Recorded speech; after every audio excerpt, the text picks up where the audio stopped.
Welcome to the Forensic Financialist, where we simplify business and leadership challenges and choose the road that leads to wisdom and excellence.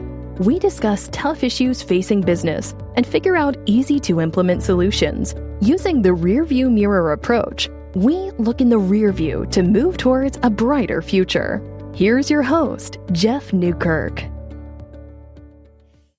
Welcome to the Forensic Financialist, where we aim to improve your business and build strong leaders by presenting understandable solutions. I'm your host, Jeff Newkirk. Now remember, in each episode, my goal is for you, the listener, to come away with at least one nugget, just one nugget of useful information, and hopefully get a little inspired along the way. Well, today is another great episode planned. We have a special guest, Dawn Candy. Now, I'm going to read most of the bio, but Dawn's bio is quite extensive and extremely impressive. So first of all, welcome. Thank you. Thanks for having me. You bet. So Dawn Candy is the founder and owner of I Promote You. It's a strategic marketing and promotional products company, operating since 2008. So 12 years. It's 12 good. years, yeah. I Promote You offers a wide range of products and services, including promotional items, corporate apparel and gifts, printing, awards and incentive programs, event giveaways, marketing consulting, event logistics, and more. Wow. There is more. Well, and I'm wearing embroidered shirt. Yes. I know our listeners can't see, but it's awesome. So thank you. And he looks amazing in it, I'll just say. Wow. You can be on as a guest next time, too. Awesome. So Dawn's passion for helping people has really been the driving force and the primary focus for everything that she's done and with her customers at I Promote You. Creative and outside-the-box thinking has established I Promote You as a true partner rather than just a service provider. I would totally agree with that. Thank you. Dawn is a long-standing member of the Advertising Specialty Institute, Promotional Products Association International, the Woodlands Area Chamber of Commerce, and Leadership Montgomery County Alumni. Wow. Is there anything out of that that is the most satisfying or that you're the most proud of? Well, I would say the Woodlands Area Chamber of Commerce, I have been active with the Chamber for over 25 years. I have enjoyed understanding how the Chamber works from an employee standpoint. I actually worked on staff for a short while, and now I'm a business owner. So I have a very unique perspective when it comes to the Chamber and the services and involvement. So I really have enjoyed that. And Leadership Montgomery County, I'm very proud of. I graduated in 2004. I've been an active member of the alumni since I graduated, and I love learning about the county through Leadership Montgomery County. So describe a little bit about what that program is, because not everybody knows what that leadership program is in Montgomery County, which is located just north of Houston. Yes. So Leadership Montgomery County is a program that a business leader would make application for. They typically select 45 classmates per year to go through the program. It is a 9-month course. Not everybody gets in, right? Correct. Not everyone gets in. They do exceed probably 80 to 100 applications each year. And so they've got less than half. Yes, they have to narrow accepted. that down. Okay. Correct. And so once you're accepted into the class, they start the class with a retreat, and they meet for 9 months, one day out of each month. And they basically learn about the county. It's education, healthcare, government, infrastructure. There's all sorts of topics that they cover in that class each month.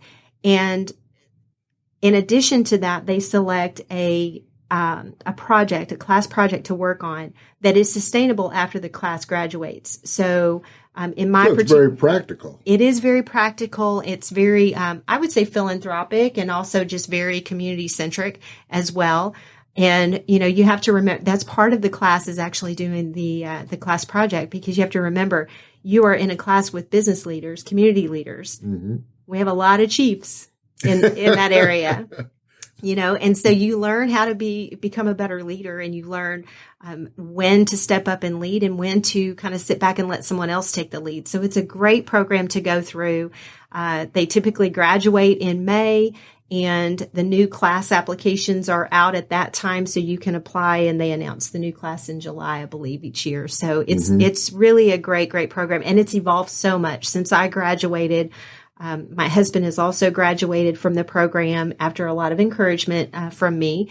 And so encouragement to graduate or encouragement to apply. Yes. Because I told him it's a great opportunity to get to know other business leaders in the community from all over the county. That's right. The great part is it's not just South Montgomery County, but they include north, south, east, and west. And so you get to, which is a big county. It is a very large county. Not everybody realizes how big Montgomery County is in the population, which I think, correct me if I'm wrong, but about 600,000 people now? I think we're getting close to that if we're not there already, because it is one of the fastest growing communities in the nation. Conroe is, which is in the heart, basically. So, yes. Yeah. Just north of Houston, which is Harris County, and so many people are moving up to this area. Yes. And I think, as you said, a lot of chiefs, but a lot of folks that are very knowledgeable, and they know what they're doing, and they can provide the education and the leadership that all the students need. That's exactly right.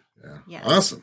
Okay, so going on with some more of your bio, which again is very impressive. You have a lot to be proud of here, Dawn. Thank you. So establishing a career in marketing and owning her own business has been a dream come true. And it enabled Dawn to pursue her passion for the community by giving back to nonprofit organizations close to her heart. So let me read off some of these nonprofit organizations. Let's see, Montgomery County Food Bank,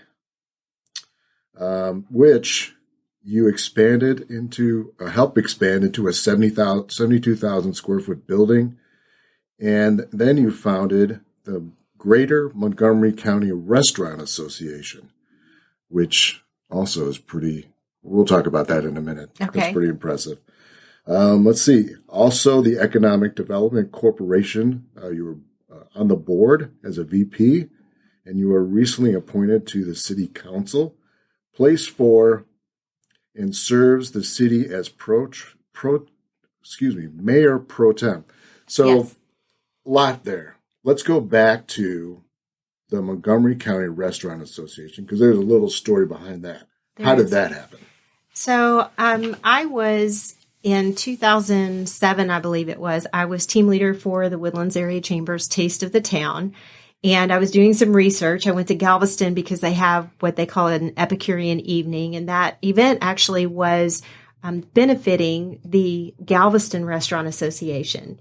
And I thought, oh, this is interesting. And wow, they had a huge convention center full of restaurants and businesses, just like our Taste of the Town was previously. And so I was impressed. The Taste of the Town, just really quickly, a lot of restaurants in the area participated, something that the chamber puts on. Correct. And people from the community or whoever, from the area want to participate. They buy a ticket and they can go to a number of different restaurants just to check them out. Well, that's the way we're doing it this year. But when I was the team leader, that's not how we did it. We were in the Woodlands Waterway Marriott. We had the whole convention center and outside in the foyer as well, with restaurant booths, with businesses who sponsored, and the community got involved by purchasing the ticket, as you said, but they came to the convention center and walked through that area. So it was really a lot of networking going on. There was great opportunities to taste the food from area restaurants. And, we had probably close to 4,000 attendees in that one night. And so as team leader, I really wanted to see, are there things that we could improve upon? Could I borrow some ideas from that Epicurean evening in Galveston? And that's why I was out there just attending their event to see what it was like. And yes, you're right. Our Taste of the Town has evolved this year in 2021. We are getting to tour basically our community and the restaurants that are participating with that one ticket price, you can go in and you can taste the tasting menu from that particular restaurant. I believe there are 37 restaurants that are involved this year. I was going to say over so 30. Fun. Yeah, it Yes. is amazing. It's been a blast so far, and we've really enjoyed this new format due to COVID and restrictions and things. So that team did an amazing thing to be able to reposition that event for the chamber. So very excited about that. But it also answered one of the things that I was hearing as team leader back then from our restaurants who were talking about how difficult it was for them to come to that one night event because they basically were having to cater the food to the Marriott. So staff, they had to have samplings for 5,000 tastings. They, just the cost involved, they did pay an entry fee as well. And so they were never sure how the Taste of the Town benefited them if it actually brought some patrons back to their restaurants. That was one of the issues. And so just by hearing some of the, I guess, aches and pains from the restaurants during my time as serving on that team, and going to Galveston and hearing there's a Galveston Restaurant Association, I thought, we've got so many amazing restaurants here. Do we have an association like Galveston does? Mm-hmm. And I found out we did not. And I started asking why. And I talked to a few community members, and they said, oh, we tried it. It didn't work. And, no one would come, and there was no interest. And I thought, okay, that was a few years ago. There was no interest because nobody continued to ask the question. I think so. And so I just decided as team leader, I'm going to see if I can gather a focus group of some of these restaurants participating in Taste of the Town to see if I can get them together to talk about if we had a chapter here in Montgomery County, would you participate? Would you attend the meetings? What value could it bring to you and your restaurant, your staff, and that sort of thing? We got 62 people, restaurants and vendors attending our focus group, and the Texas Restaurant Association. I guess they were interested. They were interested. And the Texas Restaurant Association came in and did this wonderful presentation for us about the benefits of participating with them and what they do for the restaurants. And they said, we have never seen this kind of turnout. This is amazing. Yes, let's move forward with this. Now, the interesting part about that, Jeff, is when I was making my inquiries, I did call the Texas Restaurant Association and I said, if I wanted to start a chapter in my community, how would I do that? And they said, you can't do that. They said, what restaurant do you own or do you run? And I said, I do not. I don't own a restaurant. And they said, oh, I'm sorry. You can't do that. And they hung up. They literally hung up right after that statement. And I said, oh, no, you didn't. Don't tell Dawn Candy no. Those are fighting words. It was. I was just like, no, that can't be right. So I called right back immediately. And I said, if I were a restaurateur, how would I start a chapter? Oh, we'll email you this 2-page document. And it was a Word document basically giving you every step you needed to take. And the timeline was 2 years. Well, I can tell you that when we got that and we had the focus group, it officially was recognized by the Texas Restaurant Association in 2 years on the nose, but we had operated for a year before that, before they ever really acknowledged us as a chapter. We were already functioning. And so it took forever to make that happen. Yeah. That's perseverance. It was. I recruited some of my restaurateur friends and said, I need for you to be on our board. I need a president. They won't let me do this by myself. Can you help? And there was a need. There was a desire. And the Restaurant Association chapter is still here. So I'm very proud of that. That is wonderful. And hopefully you eat free in Montgomery County. No. No. Wow. Well, that's quite an accomplishment. Thank you. Congratulations. And in addition, you are Mayor Pro Tem. Now, tell us, what does that mean? So basically it means should the mayor be unavailable to perform their duties or attend a meeting, any sort of duties, it could be the day-to-day of Oak Ridge North, yes. Then I would be the person to step in. I've run council meetings. I've run executive sessions and workshops. We've attended ribbon cuttings and things like that. So anything that the mayor would do and is unable to for whatever reason, then I step in and take care of that for him. So do you see this Mayor Pro Tem as just a starting point for your political career? I really don't know. I know that I am enjoying my time with the city. I love being on city council. I love serving with the mayor, and it has been a great education. And so I don't know where that's going to take me. I just know that I'm open to the possibilities. We'll There you go. Yeah. I believe there's much more in your future. Thank you. So more associations that you've been a participant with, including, let's see, you were recognized by the Association of Fundraising Professionals, receiving an award for Outstanding Community Volunteer in 2013, the Woodlands Area Chamber of Commerce Volunteer of the Year in 2014, and recognized as a Woman of Distinction by the MCABW. What is that? Montgomery County Association of Businesswomen. Okay. In 2019, and by the Business Women's Forum in 2012 and 2013. Wow. Again, very, very impressive. So what is it out of those awards and recognitions that you are most proud of? Well, so actually all of them, because the Outstanding Community Volunteer by the Association of Fundraising Professionals was something I received because of my involvement in running the capital campaign for the food bank. And, you know, when you do those things, when you serve as a volunteer, you're not looking for that type of recognition. And it was a beautiful luncheon where they honored us, and it was quite an honor to receive that. But you know, the Women of Distinction Award is something that organization's been going on now for 31 years.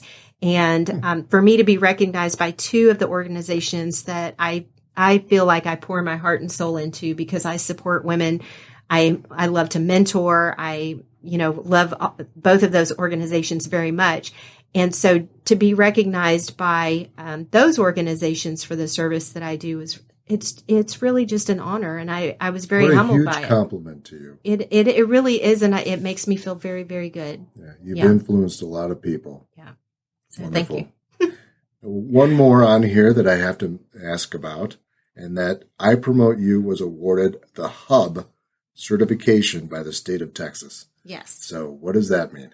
So the Hub certification is actually just a state certification. They basically vet you as a business to make sure that you are solid, stable, that you've got a great company, you can supply whatever the needs happen to be. The paperwork is about 3 inches thick, and I was able to accomplish that last year during COVID, when I actually found myself with some time to be able to put all of those documents together. And so is there some bureaucracy associated with that? There's a lot of paperwork. Let me just say that. And but it was amazing, because once I sent that off to Austin and they received it, within about 30 days, I got an email saying I need a couple of more documents. And when I supplied those, the next day I was certified. So they put you on their database list for any state institution, universities, municipalities, that kind of thing, who are looking for vendors to supply whatever products that you let them know are in your category. Mm-hmm. So printing, promotional products are my categories. And so I receive some bid proposals. Usually once a week, I'm getting something through that Hub certification. Oh, that's great. Yes. So it's been great for business. It's been great for business, yes. Wonderful. Yeah. But when you received the paperwork, mm-hmm. did you think, oh my gosh, is this really worth it? I did. And I actually had a friend who's a woman-owned business who she applied for it as well and said, it is a lot of work, but it is definitely worth it. And so I had a mentor as well, talking me through the process as well. So yes, I did wonder, oh my goodness, I don't know. This is a lot. You're kidding me with all Pull this it paperwork, together. Right? Yes. Yes. And then to actually have to have hard copies and mail them off somewhere. That was a little bit, strange for me. So through the U.S. Postal correct. Service. Yes. Not just, scan and send it via email. Yeah, that is correct. So I know, a little nerve-wracking. Yeah, right. Yes. But it worked out well, and it's been good for your business. Yes, it Wonderful. sure has. Mm-hmm. So all of these accomplishments, and you're always on the move, how do you find the energy? Where do you get that go-to spirit every day? So I believe it has to do with my faith, actually, being able to stay grounded, knowing that, I've shared with you before, when I started my business, I was very prayerful about it. I wanted to make sure I was hearing clearly, that I knew it was from God, this message to start my own business. And, then just having the faith and knowing that He brought this business to me, He's not going to let me fail in this business. If I continue to be obedient and listen and, with my heart to serve other people and just help other people. I do a lot of consulting, and I don't get paid for the consulting. I get paid if you buy a product. And so for me, if I can help you in your business to grow your business, whether you buy from me or not, that's not the point, because I believe that's going to come back to me eventually at some point, sometime. But I feel good. It feeds my soul to be able to help other people.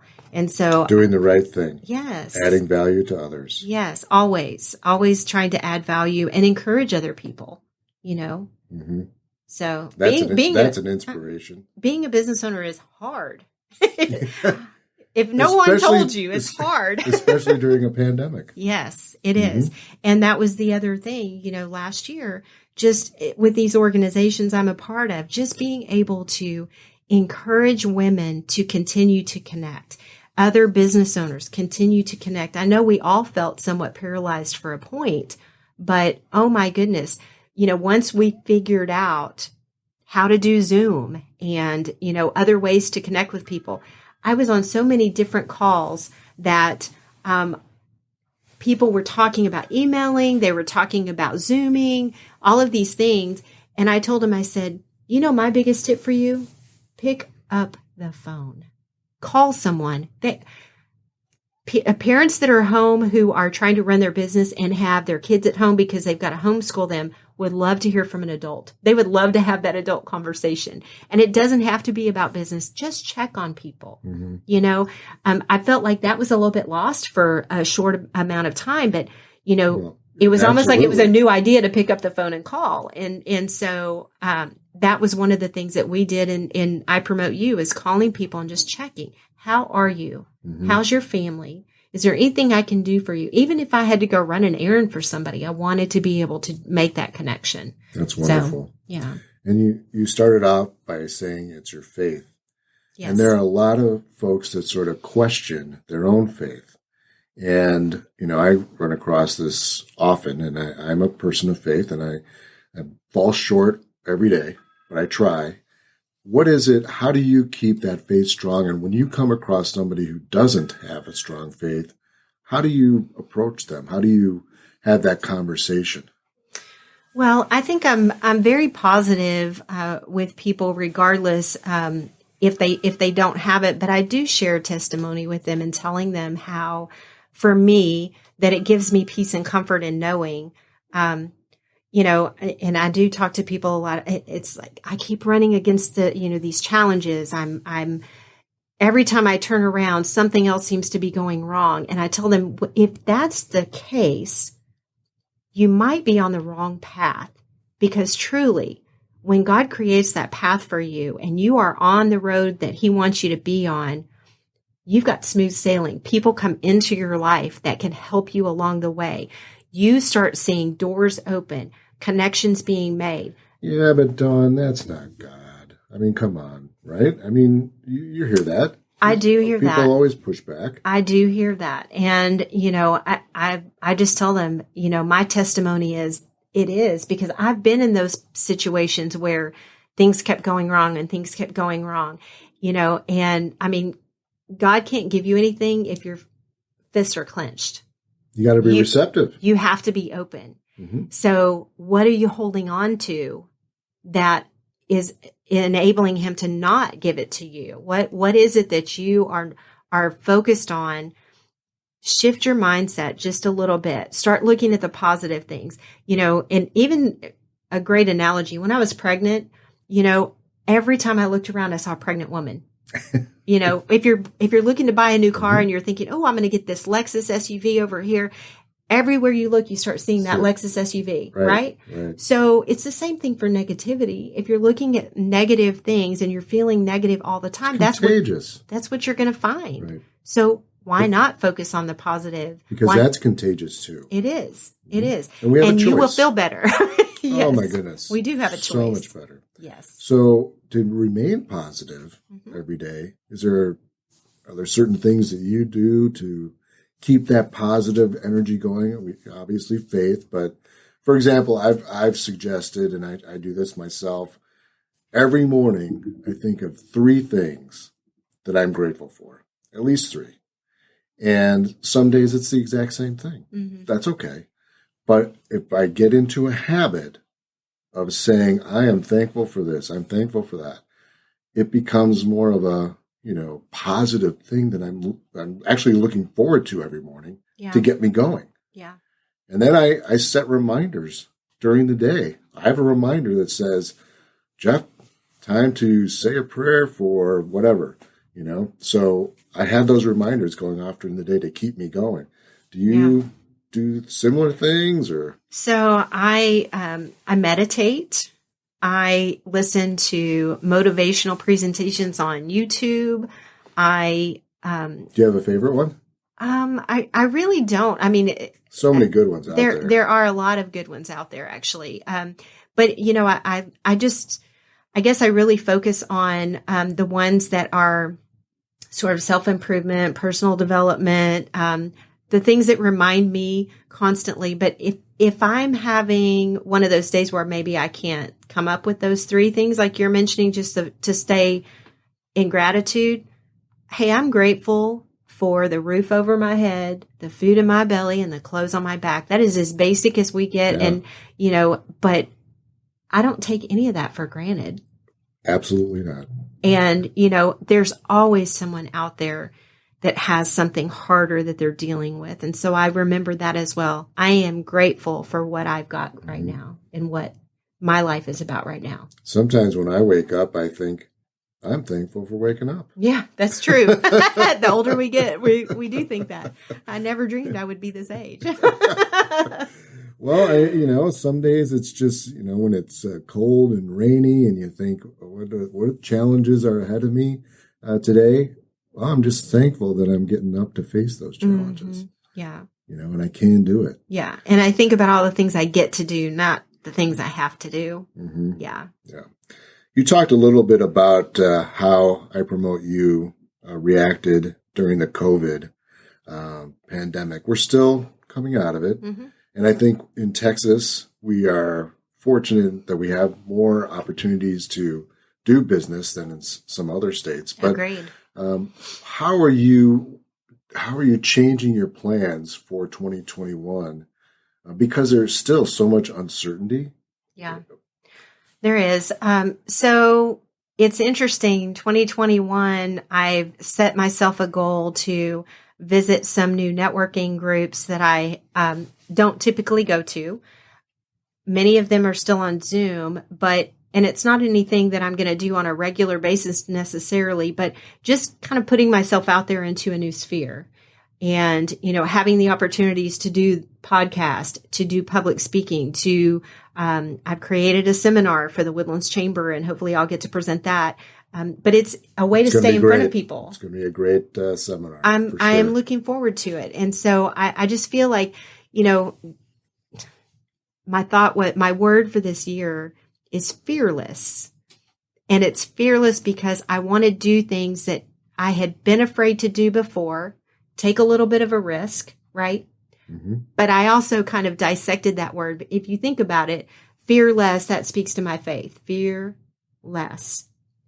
But when I say it in my head, I'm fearless. It's tough. We're going to do this. We're going to get it done.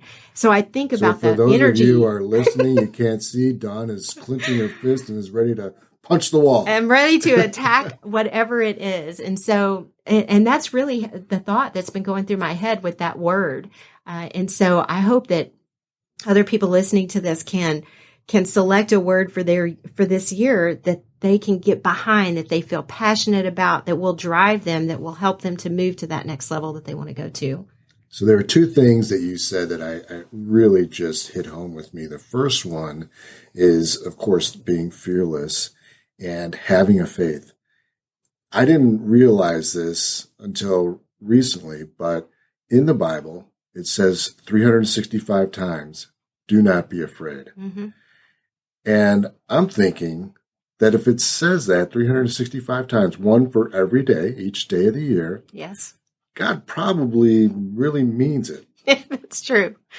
So we probably should put our fears aside and have courage. Yeah. Because that's what he wants. Yeah. Yeah. So the other thing that you said is, well, beyond the fear, but attacking what's coming up, right? Mm-hmm. And I've said it's time to embrace the day. Embrace the day and enjoy what we have and be thankful. But I'm going beyond that. We have to attack the day. And I don't mean that in a negative way where we're going to go out and start fights or anything. Not at all. Right. That's not what I mean at all.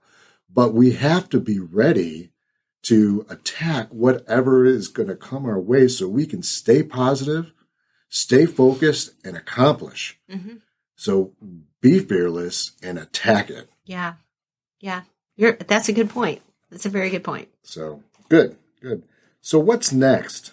I can't believe we've already been talking for 30 minutes. It's flown by. It has flown by. What's next for Dawn Candy? What do you see in the next couple years, the next 5-10 years? I mean, I can guess. Yeah. But let's hear it. You have great aspirations for me, Jeff.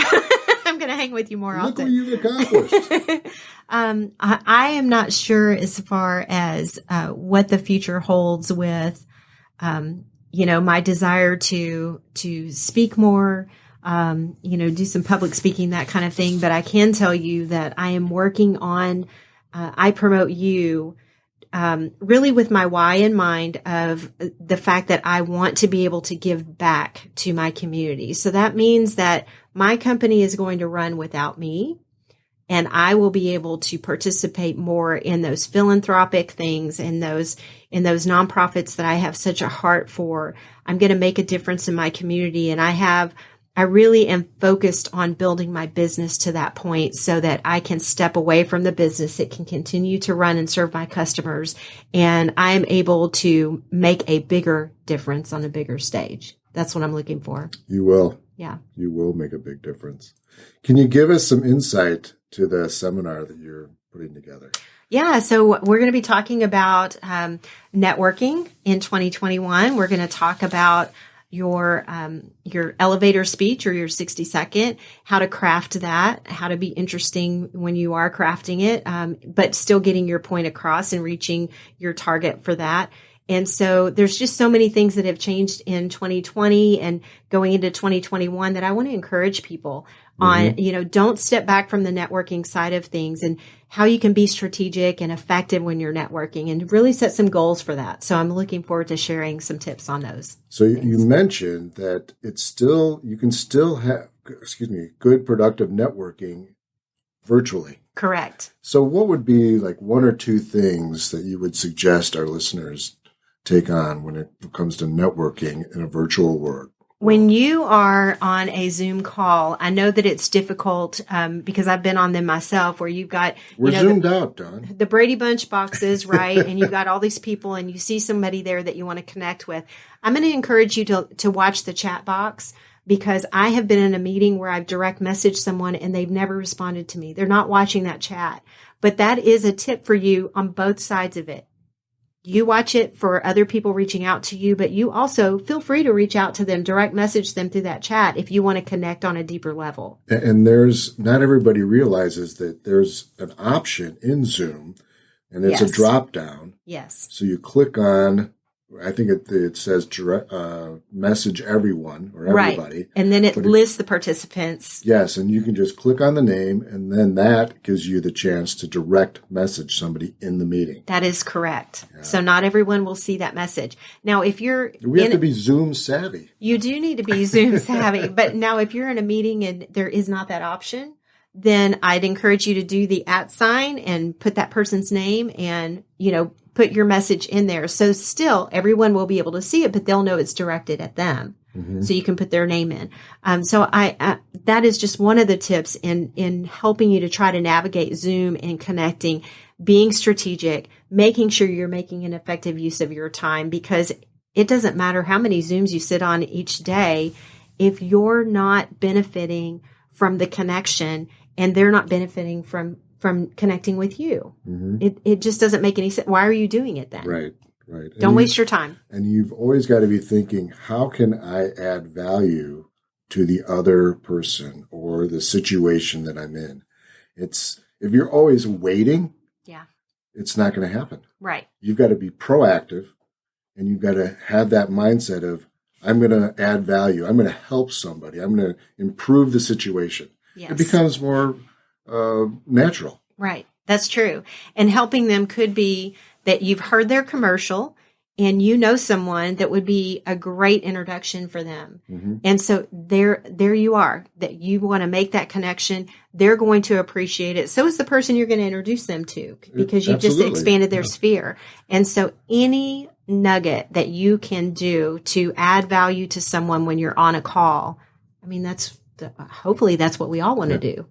Well, and it's got to be genuine. Yes. Right? Yes. If it's not genuine, just stop. Yeah. Right. Don't even Because people go there. can see through that. Absolutely. Yeah. Serves no purpose. Yeah. Dawn, how can people learn more about you and I Promote You? So you can visit our website at www.ipromoteyou.biz, B-I-Z. Feel free to give me a call directly at 713-992-1995, or shoot me an email, dawn@ipromoteyou.biz. Wonderful. Thank you so much for taking the time. Thank you. Lots of great information, and I know the best is yet to come. You've only started. Looking forward to it. Yeah. So another great episode. Again, such important and valuable information. I hope you, the listener, got at least one nugget out of today's podcast. I would be surprised if it weren't several nuggets of useful information. But I want to know what it is. What was it in today's podcast that resonated most with you? Let me know. You can email me at jeff@understandablesolutions.com, or just go to my website, understandablesolutions.com, and add it to my blog. I'd love to hear from you. So before we close today, I'm going to ask you to do three things that I think in today's world we need more than ever. Number one, be thankful. Be thankful for your friends, your family, acquaintances, your job, your home. There's always something to be thankful for, and we talked about that earlier. Number two, reach out to an old friend or someone you want to connect with, someone that maybe you haven't had a chance to talk to yet. Well, now's the time. You'd be surprised how much it's going to mean to them. And number three, you've got to prepare and plan for an incredibly awesome year. 2021 can be an awesome year, but it's going to take some planning, and you have to be intentional about it. Okay, great episode. Dawn, thank you again so much. Thank you, Jeff. I'm grateful for all of you that listened. If you enjoyed it, review it, and subscribe. That would be great. I hope you had a great day, and I hope tomorrow is even better. Peace, everyone. You've been listening to The Forensic Financialist, where we simplify business and leadership challenges and choose the road that leads to wisdom and excellence. To learn more about Jeff, visit his website at understandablesolutions.com or email Jeff at jeff@understandablesolutions.com. Mentioning this podcast will get you a complimentary discovery session with Jeff. Until next time.